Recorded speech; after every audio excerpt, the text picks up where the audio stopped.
आज हमें ही भूल गया। और यह सोच करके माता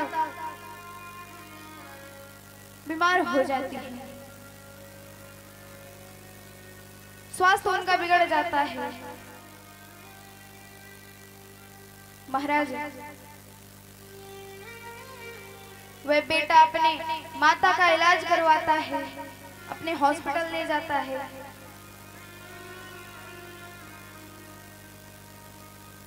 वहां पर बहुत ही अच्छी इलाज चली, माता जी ठीक हो जाती है।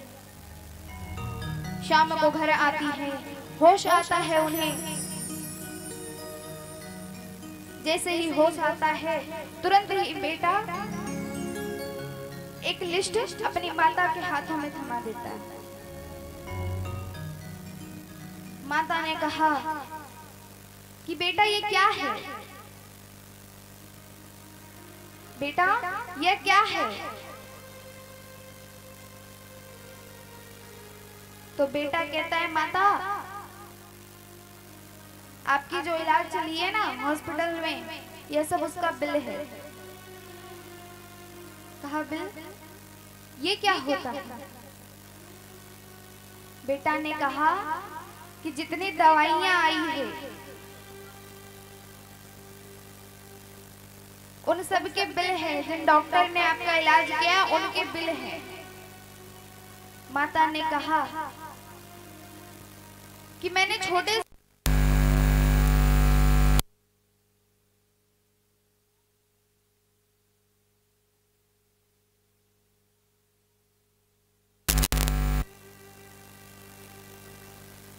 आज तक तुम्हें पढ़ा लिखा करके इतना बड़ा किया, भोजन करवाया, क्या मैंने उस चीज का बिल मांगा तुम्हें। आज तुमने थोड़ा सा इलाज क्या कर दिया, इतनी लंबी लिस्ट हमारे हाथों पे थमा दिया। महाराज, माता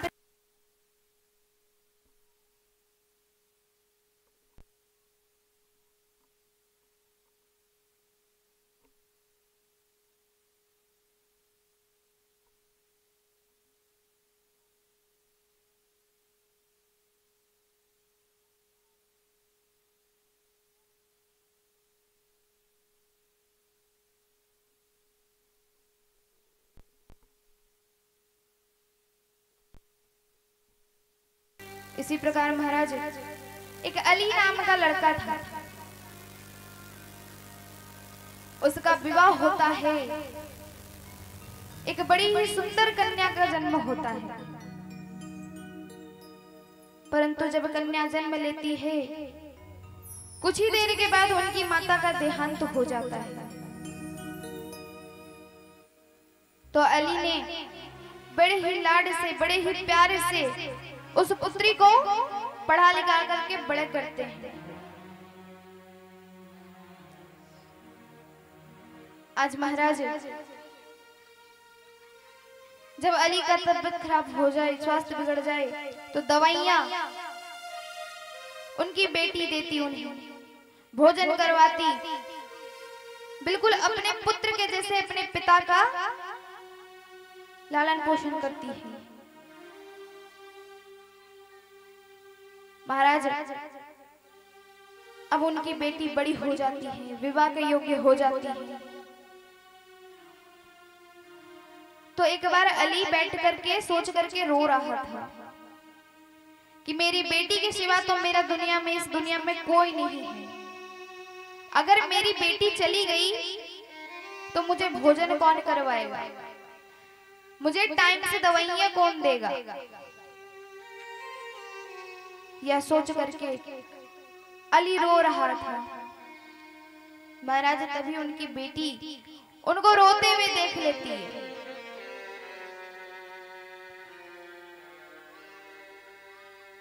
उनकी बेटी उनको रोते हुए देख लेती है, कहने लगती है, पिताजी आप क्यों रो रहे हो। अली ने कहा कि बेटी, तुम्हारे जाने के बाद मुझे भोजन कौन करवाएगा, दवाइयां कौन देगा।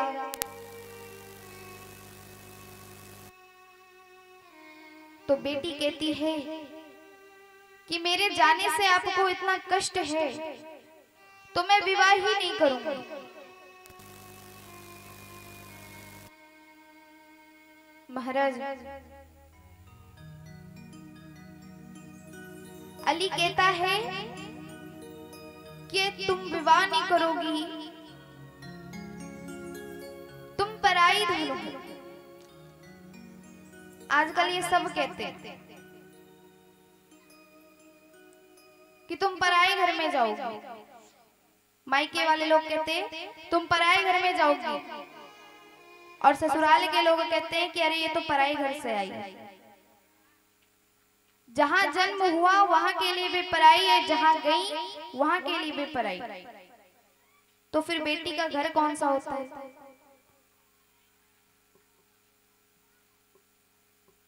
बेटी का घर कौन सा होता है?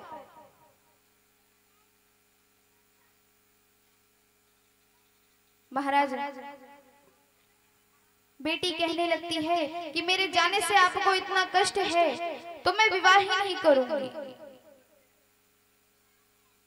अली ने कहा कि बेटी, जब राजाओं की पुत्री का विवाह हुआ है, ये विधि विधान बहुत वर्षों से चला आ रहा है। किसी भी बेटी को घर में नहीं रखा जाता। वे विवाह के योग्य हो गई है तो उनका विवाह कर दिया जाता है।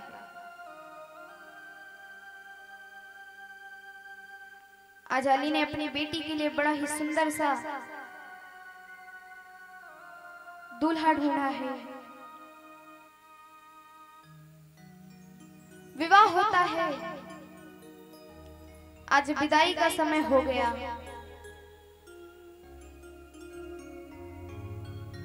विदाई का समय हो गया।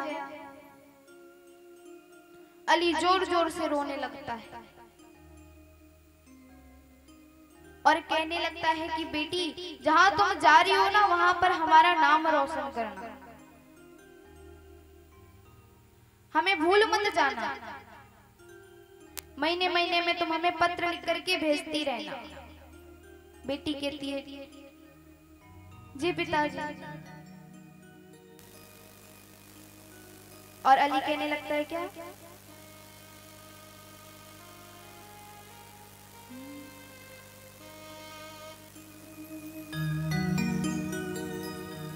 मेरी लाज निभाना गुड़िया,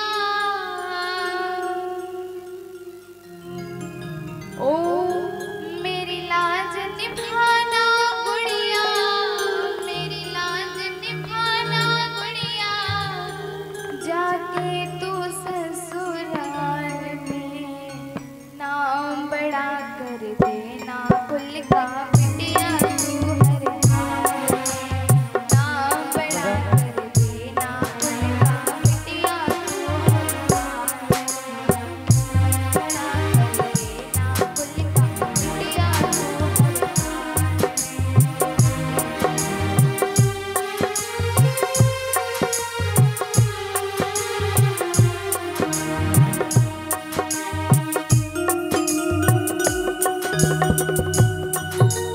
श्री राधे।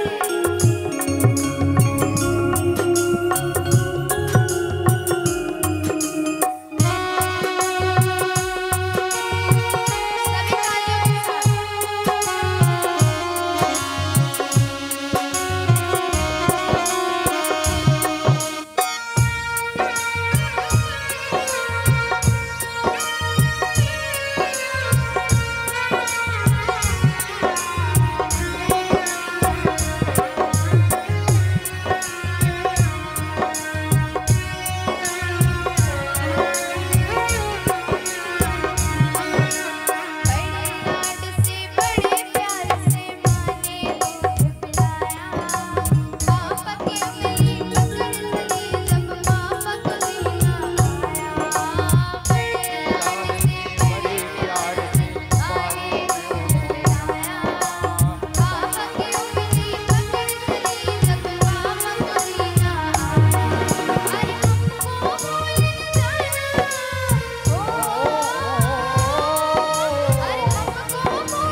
आज तक तो माताएं बताती थी, परंतु आज उनके पिता बता रहे हैं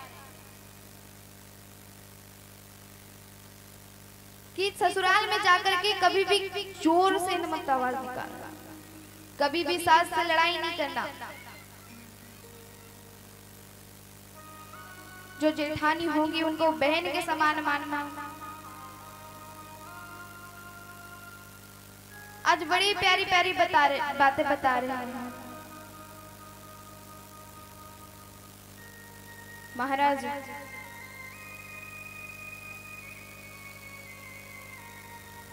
अली अपनी बेटी को विदा करता है। आज 2 दिन हो गए, 3 दिन हो गए, महीने बीत गए, बेटी का पत्र नहीं आया। ससुराल से कोई बाहर जाने ही नहीं देता। बेटी पत्र भेजे कैसे अपने पिता को?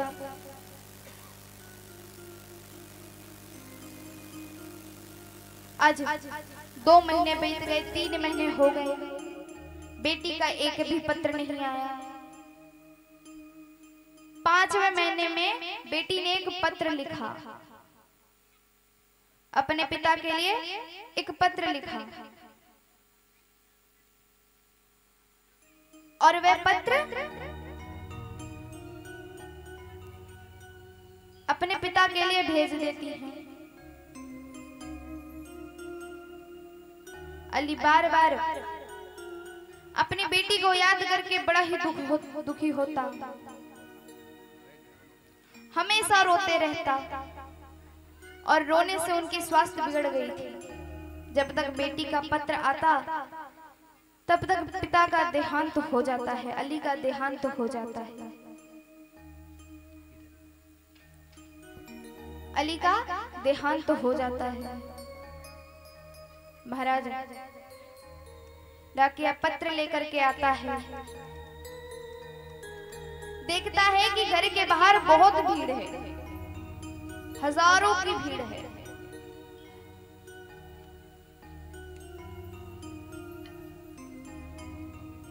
तो डाकिया ने कहा कि अली का घर यही है क्या? उनकी बेटी का पत्र आया है।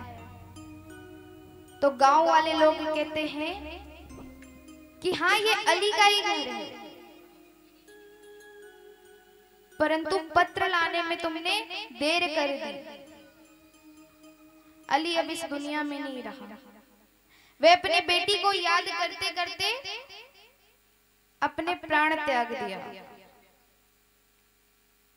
अपने प्राण त्याग दिया।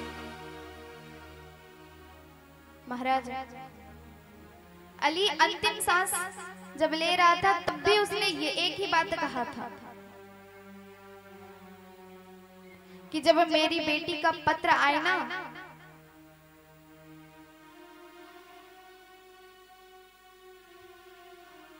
जब मेरी बेटी का पत्र आए तो जिस रूम में मैं रहता था ना, बस उस रूम के टेबल के ऊपर रख देना। उसके टेबल के ऊपर रख देना। आज गांव वालों ने वैसा ही किया।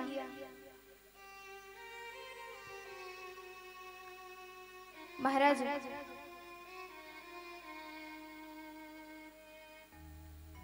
बेटी की विदाई में अली ने इतना रोया, बेटी की याद में अली इतना रोया कि उनकी मृत्यु हो जाती है। एक बेटी ही ऐसी है जो 2 जगह के घर संभालती है, मायके और ससुराल, यह 2 घर वे संभालती है।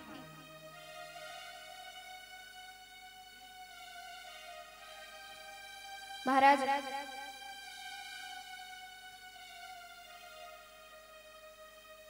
आइए हम आगे की कथा में प्रवेश करते हैं।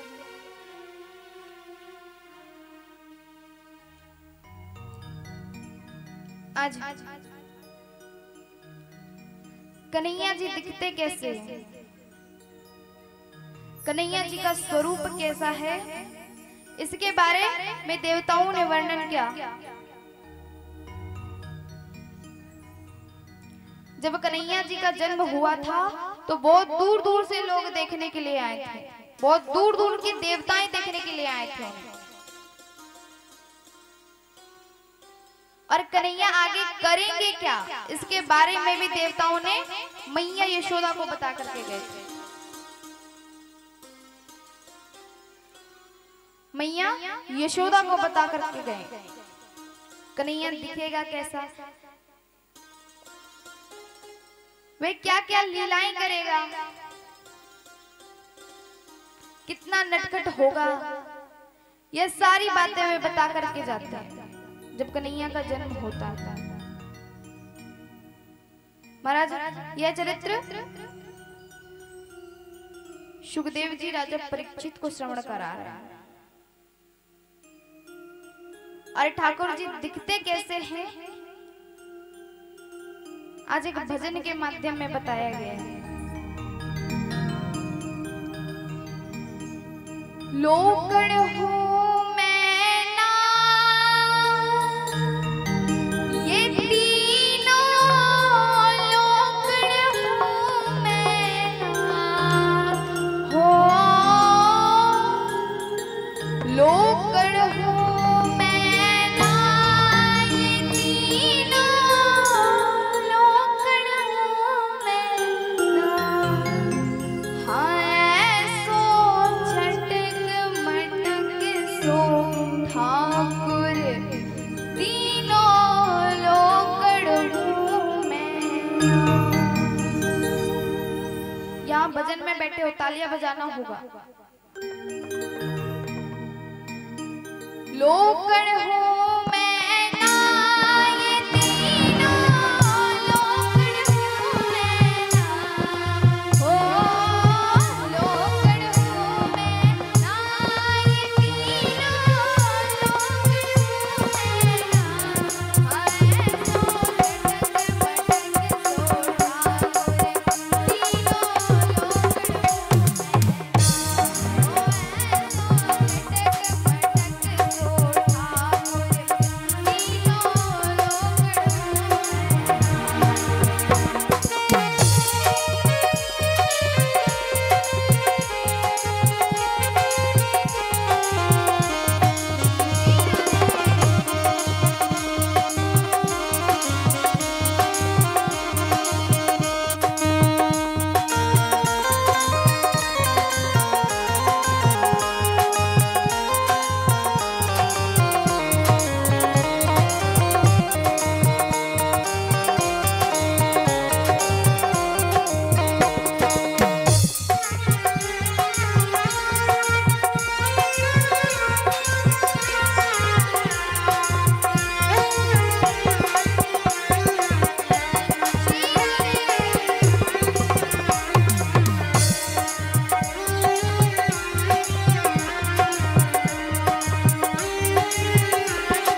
दिख रहे हैं, अब बड़े होंगे तो कितने सुंदर दिखेंगे।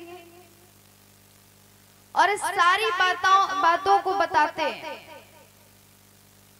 जैसे ही माता यशोदा ये सारी बातें सुनती हैं तो वे चिंता में पड़ जाती हैं कि इतने दूर दूर से देखने के लिए मेरे लाला को आएंगे, अगर किसी ने मेरे लाला को नजर लगा दिया तो। माताएं नजर के पीछे पड़ जाती हैं, अगर मेरे लाला को किसी ने नजर लगा दिया तो।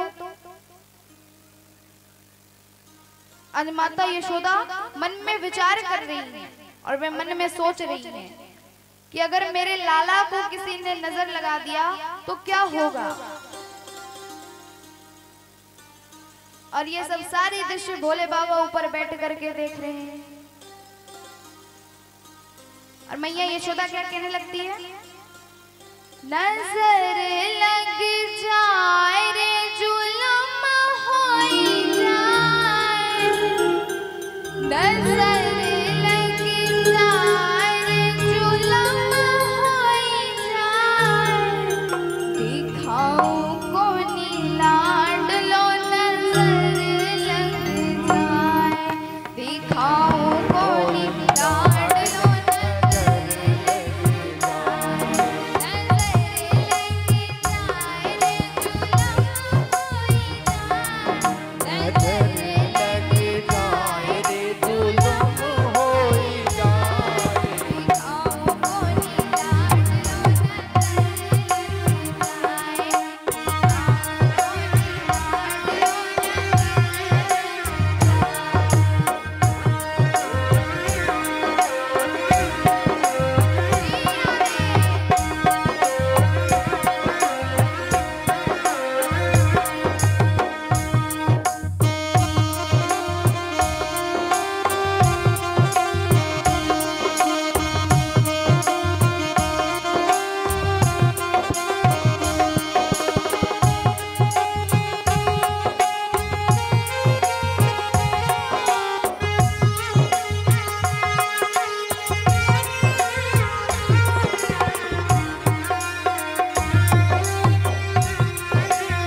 आज आरती करने के लिए माताएं आ जाए।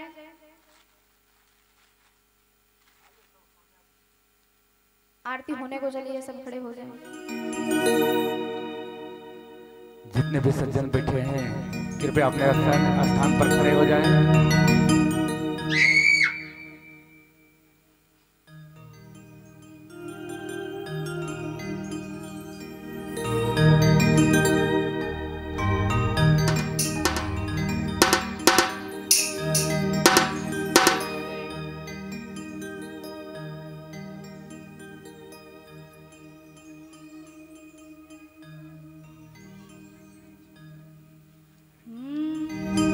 आइए सब मिल करके भगवान जी की आरती उतारते हैं।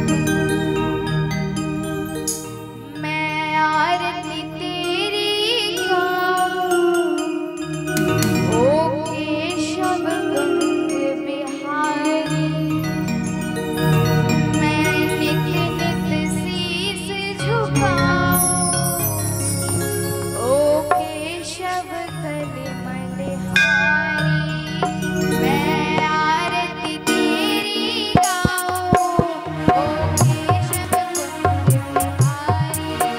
मैं नित नित शीस झुकाऊं, ओ केशव गंग बिहारी।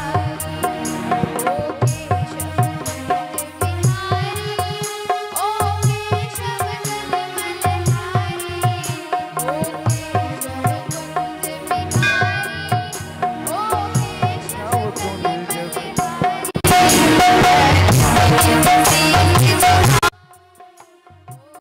ओ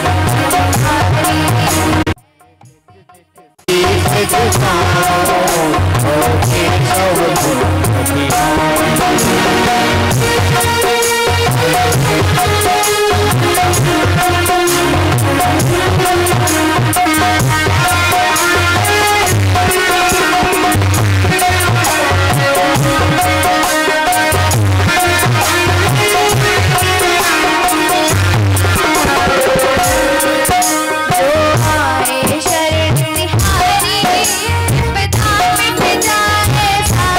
बिहारी, ओ केशव ठीक है।